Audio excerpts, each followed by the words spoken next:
आज हम देखेंगे कि एप्लीकेशन ऑफ डेरिवेटिव। ठीक है, हम इस पर बात करेंगे। इससे पहले हम क्या करें, डिफरेंशियल का कहाँ पे यूज होता है हम ये देखते हैं ना। और डिफरेंशियल के यूज में जब हम यूज करते तो क्या दिया था, इसके पहले फंक्शन दिया था कि फंक्शन ऐसा है तो उसका डिफरेंशियल करो, लेकिन यहाँ पे फंक्शन नहीं देगा, यहाँ पे कोई क्वांटिटी दे देगी और आपको पूछेगा कि इसका रेट ऑफ चेंज आप क्या करें, फाइंड करें। जैसे कि किसी एक्चुअल में इसमें निकाला गया है रेट ऑफ चेंज, किसी भी फंक्शन का या किसी राशि में परिवर्तन की दर क्या करना, rate of change in quantity, उसको क्या बोलेंगे हम, इसको ही हम लोग क्या करेंगे, एप्लीकेशन ऑफ डेरिवेटिव में फाइंड करेंगे। जैसे कि मेरे पास एक फंक्शन ये दे दिया है y equal to f of x और dy upon dx equal to f dash of y, यानी कि y के रिस्पेक्ट में, सॉरी y के सापेक्ष x with respect to x हम क्या निकाल रहे हैं, रेट ऑफ चेंज निकालेंगे। अगर मैं इसकी वैल्यू है ना x इक्वल टू 0 पर फाइंड करूं तो मैं इसको कैसे लिखूंगी, dy अपॉन dx और क्या है x इक्वल टू 0 यहाँ पर फाइंड करूंगी, यानी कि जो रेट ऑफ चेंज निकलेगा of y with respect to x at a point x equal to 0 पर। ठीक है, ये हमको समझ में है। अब देखो आगे हमें रेट ऑफ चेंज को डिनोट कैसे करना है ना, फिजिकल फिनोमिना से क्या होता है। फॉर एग्जांपल हम लोग क्या दे देगा, एक क्यूब दे देगा, क्यूब दिया फिर बोलेगा कि इसका रेट ऑफ चेंज निकालो, आपको दे देगा कभी सर्कल दे देगा, आपको कुछ शेप दे देगा जानने के लिए। ठीक है, तो यहाँ पर आप देखेंगे अगर कोई हमेशा कुछ भी दे दे तो आपको दो चीज फाइंड करना है। सबसे पहली बात, क्वेश्चन आपको पूछेगा कि किसी खास क्वांटिटी पर हमको निकालना है उसके रिस्पेक्ट में, या फिर आपको क्या पूछेगा, टाइम के रिस्पेक्ट में पूछेगा। दो चीज के रिस्पेक्ट में पूछेगा। यहाँ पर क्यूब है ना, अगर मैं यहाँ पे सर्कल ले लूँ तो मेरे को यहाँ पे बोल रहा है कि इसका रेडियस बता दो। ठीक है, इस पर ही पूछ रहा है इसके रिस्पेक्ट में, कभी पूछ लिया कि टाइम के रिस्पेक्ट में रेडियस बढ़ते जा रहा है, ऐसा रहेगा, कुछ भी पूछ सकता है।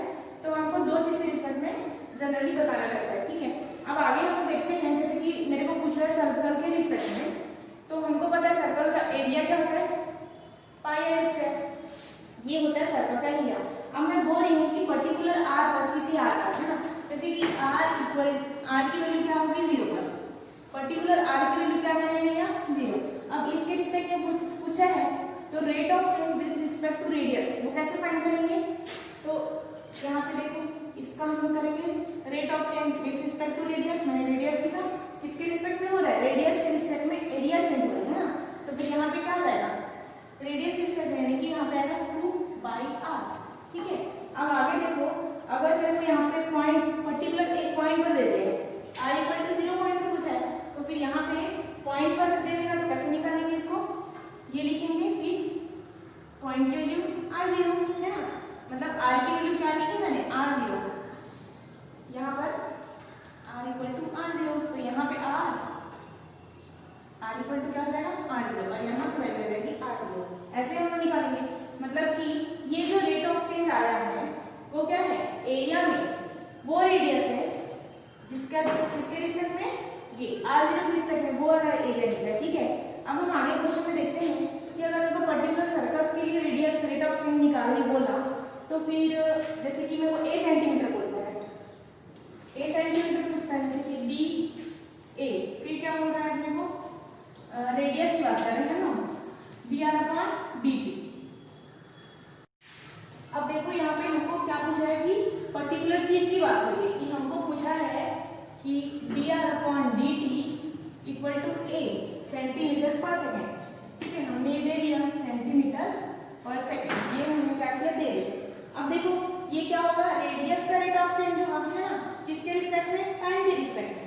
अब हमने क्या निकाला, एरिया रेट ऑफ चेंज निकालना, वो क्या होगा आगे देखो, जैसे कि यहाँ पे मैं r इक्वल टू r0 लिखूं तो फिर देखो क्या मिलेगा, एरिया की बात करें यहाँ पे। ठीक है, dA upon dt equal to 5, फिर r की बात तो d अपॉन dt, फिर क्या जाएगा r का स्क्वायर है ना, इसके निकाल रहे हैं हम लोग यहाँ पे।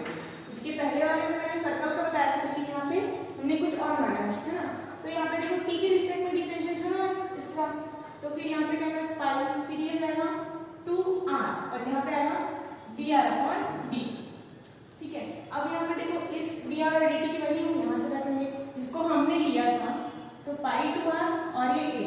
ठीक है, अब इसको अच्छे से लिख दो 2πr a, यहाँ पे फिर क्या आएगा सेंटीमीटर पर सेकेंड। ठीक है, तो यहाँ पर देखो t के रिस्पेक्ट में हमने निकाला रेट ऑफ चेंज क्या निकाला, निकाला, एरिया का डेटा हमने निकाला टी के रिस्पेक्ट में।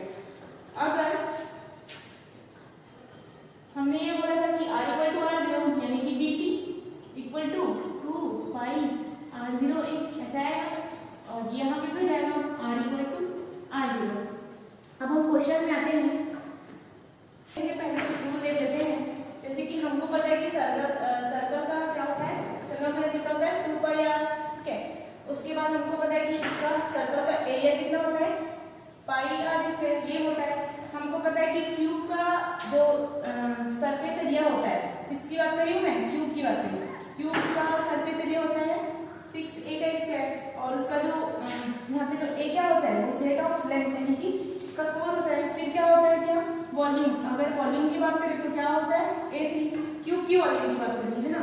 उसके बाद हमको क्या बोलते हैं रेक्टेंगल का एरिया, तो क्या लंबाई होनी चाहिए यानी कि अपन xy मान लेते हैं किसका, रेक्टेंगल का, है ना। फिर इसका पैरामीटर निकालते हैं तो ये प्लस ऐसा टाइप में आता है।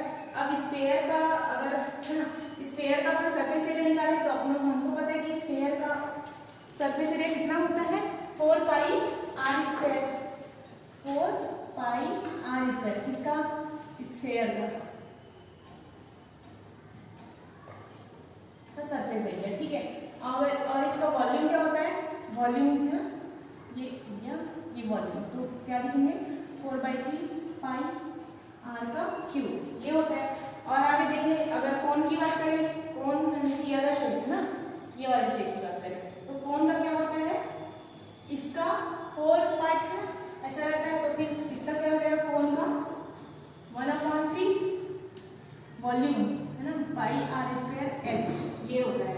और इसका जो सरफेस एरिया होता है वो होता है आपका पाई r प्लस h, है ना, h होगा, l नहीं होगा वहां पे, ध्यान रखना। किसकी बात करिए यहाँ पे, कोण की, कोण का वॉल्यूम, कोण का एरिया। अब हम क्वेश्चन देखते हैं बुक से। यहाँ पर देखो हमको क्वेश्चन में क्या हो रहा है, 6.3 क्वेश्चन में थर्ड क्वेश्चन, यदि वृत्त की त्रिज्या दे दी गई है 3 सेंटीमीटर पर सेकंड की दर से क्या कर रही है, बढ़ रही है, यानी कि रेट ऑफ चेंज है ना कौन से में बढ़ रही है, यानी इंक्रीजिंग की हो जा रही है।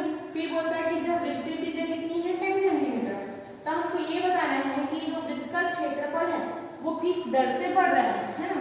तो इसको कैसे निकालेंगे, सबसे पहले तो एरिया की बात करिए यहाँ पे। तो हमको पता है कि एरिया क्या होता है, लेट हमको मालूम है वृत्त की त्रिज्या r, और हमने ये मान लिया कि जो टाइम है वो t है, तो हमने सबसे पहले क्या निकाला, एरिया निकाल लिया। एरिया कितना है पाई r स्क्वायर, है ना, क्षेत्रफल a है। तो अब देखो कि टाइम के रिस्पेक्ट में क्या हो रहा है, वृद्धि हो रहा है ना, टाइम के रिस्पेक्ट में वृद्धि की दर, तो अपन लिखेंगे dr/dt with respect to time rate of change. हमको दे दिया गया है 3 सेंटीमीटर पर सेकेंड। अब हमको बोल दिया है, ये हमको दे दिया। अब हमको क्या निकालना है कि टाइम के रिस्पेक्ट में वृत्त के क्षेत्रफल में वृद्धि की दर, तो उसको कैसे निकालेंगे, टाइम के रिस्पेक्ट में, ये है ना, नाउ अब लिखेंगे नाउ यहाँ से direct equation number first they दो। नाउ इक्वेशन नंबर फर्स्ट से dA/dt, ये जब करेंगे तो फिर क्या आ जाएगा dt, और यहाँ पे एक लेंगे कि पाई r स्क्वायर। अब इसको निकालोगे तो dr/dt, है ना, तो फिर हम लिखेंगे पाई 2r, और क्या हो जाएगा यहाँ पे r t के रिस्पेक्ट में है तो ये। अब हमारे पास इसकी वैल्यू है यहाँ से, तो हम वैल्यू पुट करेंगे पाई 2r, और हम वैल्यू देंगे 3 सेंटीमीटर पर सेकेंड, ये चीज है। अब हमको ये तो पता चल गया कि ये यहाँ से है ना, इसकी वैल्यू, तो इसको डायरेक्ट इनटू कर देते हैं तो 6 और फिर पाई r। अब आगे देखो हमको क्या निकालना था, वृत्त का क्षेत्रफल, लेकिन क्या था इंक्रीजिंग ऑर्डर, क्योंकि ये बढ़ रहा है, लगातार बढ़ रहा है। किसके साथ साथ बढ़ रहे हैं, वृत्त की त्रिज्या के साथ साथ क्या इसका क्या बढ़ रहा है, क्षेत्रफल भी बढ़ रहा है। तो फिर हम निकालेंगे वृत्त का क्षेत्रफल में अभिष्ट वृद्धि की दर, यानी कि rate of change, total rate of change क्या होगा। तो टोटल रेट ऑफ चेंज कैसे निकालेंगे, तो देखो dA/dt, ठीक है, ये हो गया rate of change with respect to t, इसमें एरिया का। इसके बाद तो ये हमारे पास निकल रहा है 6 पाई r। हमको ये चीज दे दिया गया था कि जो r की वैल्यू है, किस पे जब रेडियस बढ़ रहा है तो इसकी वैल्यू भी बढ़ रही है, यानी कि क्षेत्रफल बढ़ रहा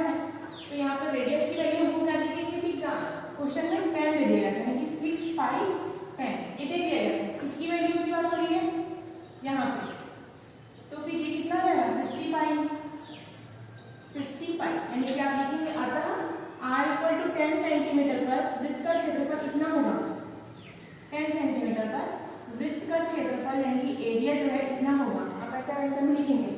मैं फिर से बता दूं इसको, हमको क्या पूछा था, हमको दो चीज दिया था कि रेडियस दिया था और रेडियस बढ़ते हुए रेडियस के साथ हमको बढ़ता हुआ क्षेत्रफल पूछा था।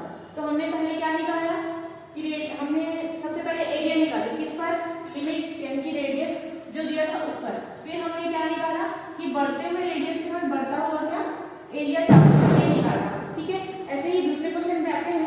हमको दे दिया गया है यदि एक घन की भुजा 2 सेंटीमीटर प्रति सेकंड की दर से क्या है बढ़ती है तो 3 सेंटीमीटर भुजा के घन के आयतन में वृद्धि की दर क्या होगी।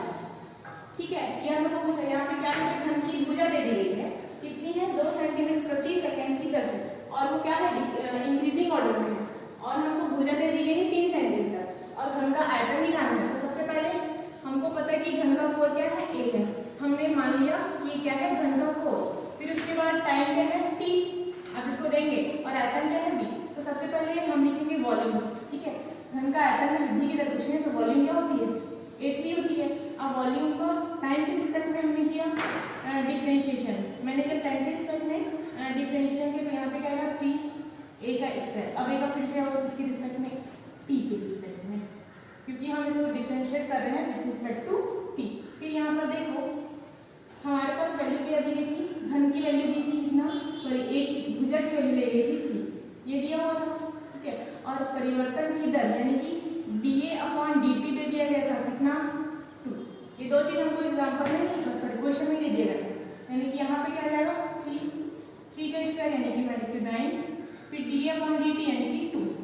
ठीक है, अब इसका इंटू करेंगे तो आपको कितना मिलेगा 54। ठीक है, 54 घन सेंटीमीटर प्रति सेकंड। ये पूरा चीज आपको लिखना है। हमको क्या पूछा, वॉल्यूम पूछा है विथ रिस्पेक्ट टू टी, तो कंप्लीट आंसर ऐसा लिखना है। और इसको नहीं लिखोगे तो भी नंबर कटेगा, पूरा कंप्लीट लिखना बंद कर देना। ठीक है, फिर से मैं इसको समझा देती हूँ। क्वेश्चन में बोला था कि घन की भुजा दी हुई है जो कि प्रति सेकंड की दर से क्या है बढ़ रही है। फिर आपको दे दिया गया है कि 3 सेंटीमीटर भुजा के घन के आयतन में वृद्धि की दर ज्ञात करनी है। ये बढ़ रही है लगातार 2 सेंटीमीटर, फिर हमको घन का कोण दे दिया गया है और इस पर हमको क्या ज्ञात करना है, वॉल्यूम ज्ञात करना है, तो हमने डायरेक्ट निकाल लिया। अब आगे क्वेश्चन में देखते हैं 6.1 का क्वेश्चन नंबर 6 देखते हैं। एक वृत्त की त्रिज्या 2 सेंटीमीटर पर सेकंड एक समान दर से क्या है बढ़ रही है। वृत्त का क्षेत्रफल में वृद्धि की किस दर से होगी जबकि उसकी त्रिज्या क्या है 10 सेंटीमीटर, ये हम लोग को पूछा है। यहाँ पे दिया क्या है उसको लिख देते हैं, गिवन दैट वृत्त का क्षेत्रफल, ये हम लोग को पता है, हमने लिखा पाई आर स्क्वायर। फिर क्या पूछा है, ये तो क्षेत्रफल की बात हुई है कि एरिया कितनी निकली पाई आर स्क्वायर, ये हो गया एरिया। अब हमको क्या दिया है कि वृत्त की त्रिज्या जो है वो 2 सेंटीमीटर पर सेकंड एक समान दर से बढ़ रही है, मतलब बढ़ तो रही है लेकिन इक्वल सब जगह में है, इक्वल लेंथ से बढ़ रही है, ऐसा बोल रहा है। ठीक है, तो इसको कैसे निकालेंगे, सबसे पहले इसका t के रिस्पेक्ट में क्या करेंगे, हम डिफरेंशिएशन करेंगे। जब इसका t के रिस्पेक्ट में होगा यहाँ पे क्या होगा 2 पाई r और dr/dt। ठीक है, हमको दे दिया गया dr/dt क्वेश्चन में ही 2 सेंटीमीटर एक समान दर से वो बढ़ रही है, ये दे दिया गया है, यानी कि dr/dt की वैल्यू कितनी दी गई है 2, और त्रिज्या जबकि जब ये वृद्धि हो रहा है तो त्रिज्या कितनी दी गई है 10, यानी कि त्रिज्या हमारा क्या जाएगा r की वैल्यू 10 पहला में, और ये बढ़ रही है एक समान दर से लगातार बढ़ते जा रही है यानी कि 2 जो कि बढ़ रही है ना।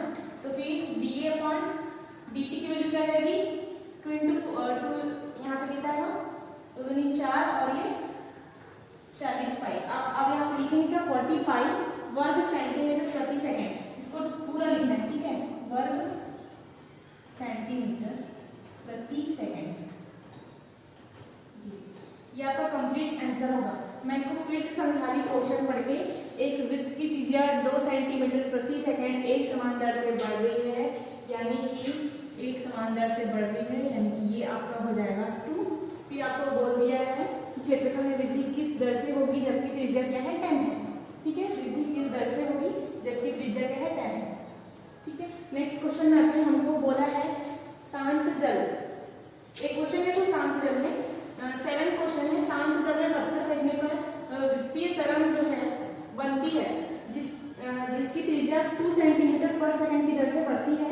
जब त्रिज्या 7 सेंटीमीटर हो तो हमको बोल रहा है कि क्षेत्रफल में वृद्धि की दर ज्ञात कीजिए।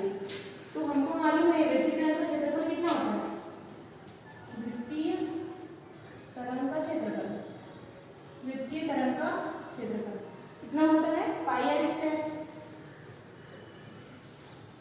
फिर हमको पता है ये हम इस तरीके से लेते हैं। अब इसका क्या करेंगे, डिफरेंशिएट करेंगे। इसके रिस्पेक्ट में हम करेंगे टी के सापेक्ष। अब यहाँ पर देखो जब क्या होगा, जब एरिया जो है वो क्या होगा बढ़ेगा तो फिर जो उसकी वैल्यू आएगी वो कैसे आएगी, प्लस के फॉर्म में आएगी। जब एरिया क्या है माइनस होगा यानी घटेगा, मतलब डिक्रीजिंग में होगा ना, तो वैल्यू किस में आएगी, माइनस में आएगी। इसके पहले 6 क्वेश्चन में भी सेम, जब एरिया बढ़ेगा तो फिर वैल्यू क्या आएगी, पॉजिटिव आएगी। जब एरिया घट रही होगी तो वैल्यू क्या आएगी, नेगेटिव आएगी। ठीक है, यहाँ पे भी सेम ऐसे ही होगा।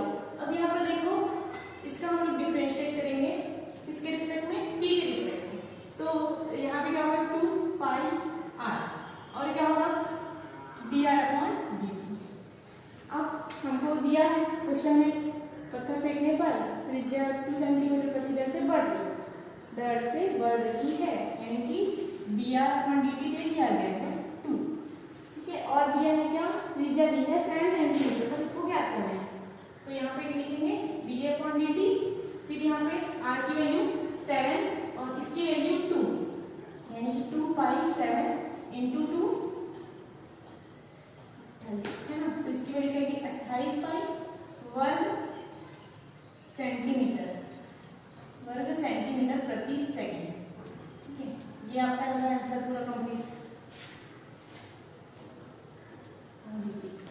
अब हम लोग नेक्स्ट क्वेश्चन में आते हैं। हमको एक गुब्बारा का क्वेश्चन दिया है।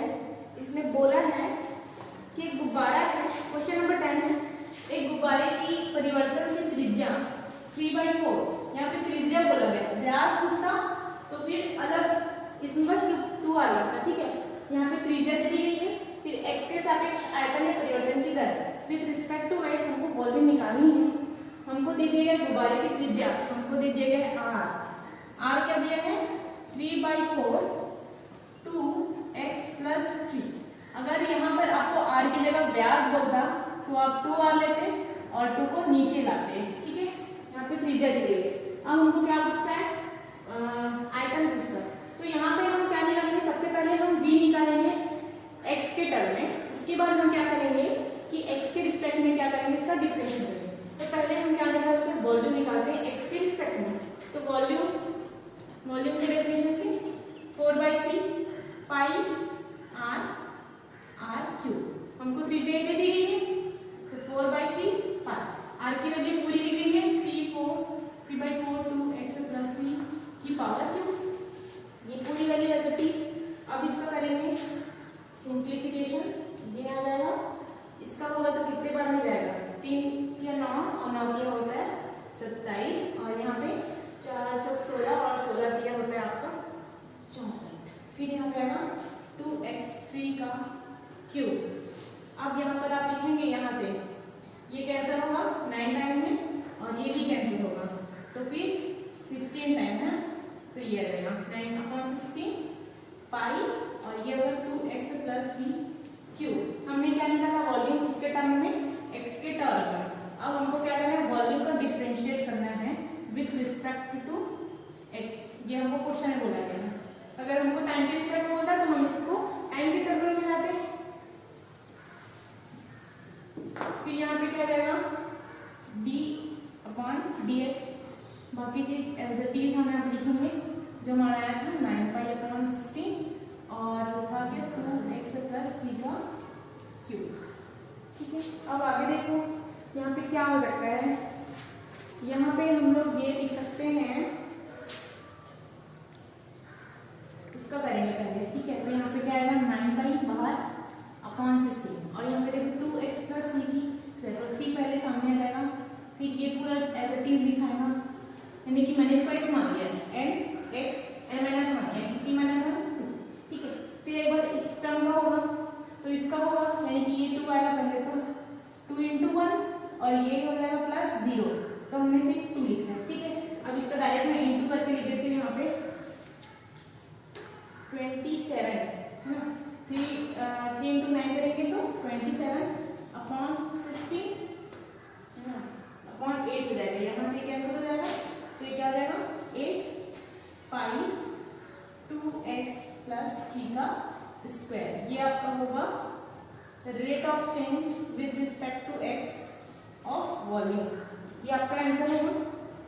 क्वेश्चन नंबर 8 है, इसको देखेंगे आप। एक गुब्बारे की त्रिज्या हमको दे दी गई कितनी 10 सेंटीमीटर, लेकिन यहाँ पे ये भी बता रहे कि इतनी दर से बढ़ रही है, दर से बढ़ रही है कि ये, ठीक है। हमने टाइम के रिस्पेक्ट में लिया कि इतने दर से वो क्या है बढ़ रहा है। फिर हमको क्या सेकंड में बोला कि जब गुब्बारे की त्रिज्या 15 सेंटीमीटर है तब किस दर पर गुब्बारे की सतह की क्षेत्रफल बढ़ रहा है, यानी कि एरिया निकालना है with respect to time. And हमको ये भी बोल रहा है कि एरिया बढ़, जैसे जैसे एरिया बढ़ रही है वैसे वैसे त्रिज्या भी क्या है बढ़ते जा रही है, ये हम लोग को दे दिया गया है। तो सबसे पहले हमने क्या लिख लिया कि लेट गुब्बारे की त्रिज्या मतलब बैलून का जो रेडियस है वो है r और उसका जो टाइम जिसके टाइम के रिस्पेक्ट में होगा एरिया बढ़ रहा है वो है t, और एरिया हमने ले लिया क्या है a ले लिया है, तो ये क्या था सेंटीमीटर पर सेकेंड, ठीक है। ये हमको दे दिया गया है। हमने ले लिया एरिया 4 पाई r स्क्वायर और टाइम के साथ क्या है बैलून का जो रेडियस है उसके वृद्धि की दर हमने ये निकाल लिया। अब देखो कि टाइम के रिस्पेक्ट में बैलून का जो एरिया है उसकी दर याद करना है कि dA अपॉन dt। जब dA अपॉन dt करेंगे तो फिर क्या होगा पाई 4 पाई 2 r है ना, 2 r हो जाएगा और dr अपॉन dt, ये हो जाएगा पूरा कंप्लीट, ठीक है। अब उसके बाद इतना होने के बाद यहाँ पर देखो हमको क्या पूछा था, नहीं यहाँ पे डायरेक्ट नहीं कर सकते हम लोग उसको, एक मिनट। यहाँ पे आ जाएगा 4 पाई बाई k, तो सबसे पहले हम ना 4 पाई को कॉमन निकालेंगे, फिर क्या होगा रेडियस के रिस्पेक्ट में करना है तो d अपॉन dt r का स्क्वायर करेंगे। देन उसके बाद क्या होगा कि ये जो है ना इसका और इसमें तो 4 पाई, फिर यहाँ पे क्या आएगा d अपॉन d r करेंगे, है ना, यहाँ पे r होगा, फिर यहाँ पे r का स्क्वायर, यहाँ पे r लिया तो ये d r अपॉन dt। तो हमको क्योंकि उसको मैं डायरेक्ट नहीं कर सकती क्योंकि यहाँ पे हमको इसकी वैल्यू दे दी गई है और इसका वैल्यू वैसे भी कितनी पुट नहीं कर पाती, ठीक है। अब यहाँ पर देखो कैसे जाएगा, तो ये हो जाएगा 4 पाई फिर 2r dr अपॉन dt 10, ठीक है। आगे देखो फिर इसकी वैल्यू क्या जाएगी 80 पाई r। अब देखो क्षेत्रफल में वृद्धि की दर यानी कि dA अपॉन dt, ठीक है। जब dA अपॉन dt बोल रहा है तो अपने पास क्या था 80 पाई r आया था और हमको दे दिया गया किसमें 50 सेंटीमीटर में, सॉरी 15 सेंटीमीटर में इसकी वैल्यू क्या करनी है, मतलब 15 सेंटीमीटर बढ़ते बढ़ते में जैसे कि गुब्बारे में 15 सेंटीमीटर लगातार ये बढ़ते जाता है तो इसके साथ क्या बढ़ेगा एरिया बढ़ेगा ना, उसकी बात हो रही है। तो 15 सेंटीमीटर यहाँ पे लिखेंगे यहाँ पे r की वैल्यू कब, जब इसके रिस्पेक्ट में रेट ऑफ चेंज हो रहा है टाइम के रिस्पेक्ट में, यानी कि 80 पाई r की वैल्यू 15, ठीक है। तो फिर वैल्यू क्या जाएगी 12 पाई और आगे क्षेत्र यहाँ पे लिखेंगे क्षेत्रफल में वृद्धि की दर, ठीक है। ये आपका कंप्लीट आंसर होगा। अब आगे क्वेश्चन में आते हैं, हमको एक गोला दे दिया गया है, किसी गोले की त्रिज्या की वृद्धि की दर 0.4 सेंटीमीटर पर सेकेंड और इसके आयतन में वृद्धि की दर ये है, जबकि त्रिज्या मतलब वो ज्ञात करनी है और जबकि त्रिज्या 5 सेंटीमीटर दी गई है। तो हम इसको नेक्स्ट वीडियो में देखेंगे।